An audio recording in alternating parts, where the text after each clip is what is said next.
நம்ம தமிழ்நாடோட பாரம்பரிய உணவு என்னன்னு தெரியுமாங்க? அதுதாங்க நம்ம நீராகாரம் ஆர் ஐஸ் பிரியாணி. நேற்று மிச்சமான சாப்பாடில் தண்ணி ஊற்றி வச்சுட்டு அதை அடுத்த நாள் காலையில் எடுத்து கொஞ்சம் தயிர் ஊற்றி உப்பு போட்டு நல்லா கரைச்சி எடுத்தால் நம்மளோட ஐஸ் பிரியாணி ரெடிங்க. இது கூட ஒரு 4-5 சைட் டிஷ்ஷஸ் வச்சு சாப்பிடுங்க. ஆஹா, இதை விட அருமையான சாப்பாடு வேறு எதுவுமே இல்லை. இது ஒரு பெஸ்ட்டு ஃபர்மெண்டட் ஃபுட்டுங்க which is really good for our good gut health. இந்த மாதிரி நிறைய பாரம்பரிய உணவு நம்ம சாப்பிட மறந்ததுனால தான் நம்மளுக்கு நிறைய ஹெல்த் ப்ராப்ளம் ஸ்டார்ட் ஆகிடுச்சுங்க. we should try to include this ice biryani at least 2 days in a week.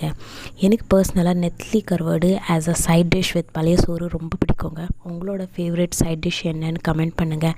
And please comment me whether you like ice biryani or not. உங்களுக்கு ஐஸ் பிரியாணி பிடிக்குமா இல்லையான்னு எனக்கு கமெண்ட் பண்ணுங்கள். நீங்கள் வாரத்தில் எத்தனை நாள் இதை இன்க்ளூட் பண்ணீங்க அது கமெண்ட் பண்ணி சொல்லுங்கள்.